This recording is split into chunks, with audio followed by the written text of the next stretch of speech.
and I realized he was probably unused to such cavalier address.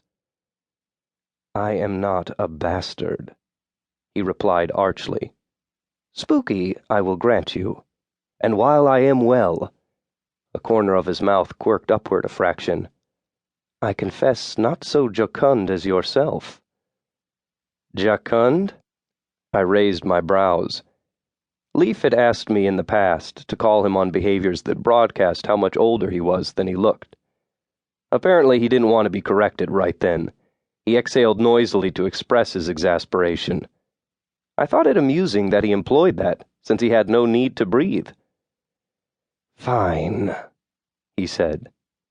"Not so jovial, then." "No one uses those words anymore, Leaf, except for old farts like us." I leaned my bike against the porch rails and mounted the 3 steps to take a seat next to him. "You really should spend some decent time learning how to blend in. Make it a project. Popular culture is mutating at a much faster rate these days. It's not like the Middle Ages, when you had the church and the aristocracy keeping everything nice and stagnant."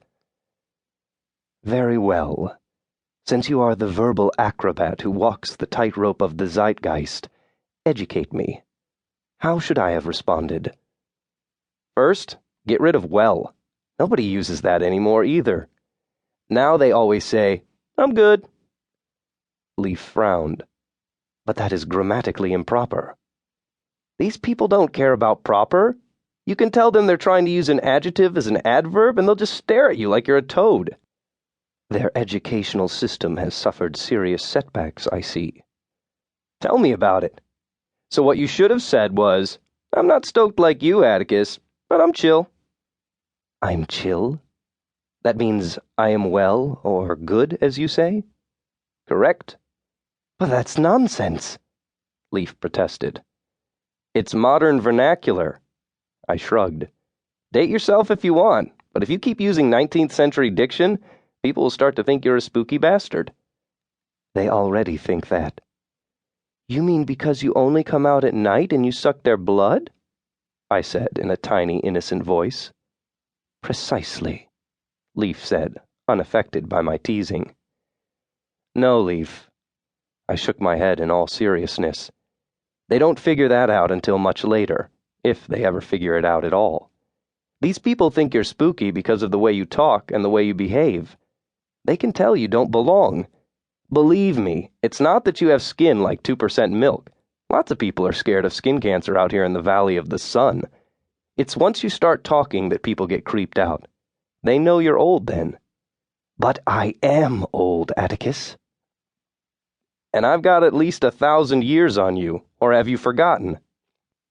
He sighed, the weary ancient vampire who had no need for respiration.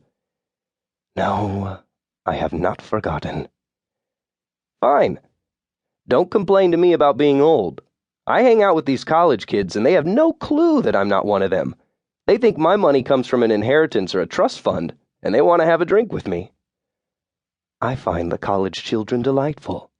I would like to have a drink with them, too." "No, Leaf. You want to drink of them, and they can sense that subconsciously because you radiate this predatory aura." His affectation of a henpecked husband sloughed away, and he looked at me sharply. "You told me they can't sense my aura as you do." "No, they can't consciously sense it, but they pick up on your otherness, mostly because you don't respond like you should, or act like a man of your cosmetic age." "How old do I look?" I appraised him, looking for wrinkles. "You look like you're in your late 30s. "I look that old? I was turned in my late 20s. "Times were tougher back then." I shrugged again. "I suppose. I have come to talk to you about those times, if you are free for the span of an hour or so." "Right," I replied, rolling my eyes. "Just let me go get my hourglass and my freaking smoking jacket. Listen to yourself, Leaf. Do you want to blend in or not? The span of an hour? Who says shit like that anymore?" "What's wrong with that?" "No one is so formal. You could just say, 'if you're free,' and end it there. Though it would have been better to say, 'if you ain't doing nothing.'" But I enjoyed the anapestic meter of "for the span."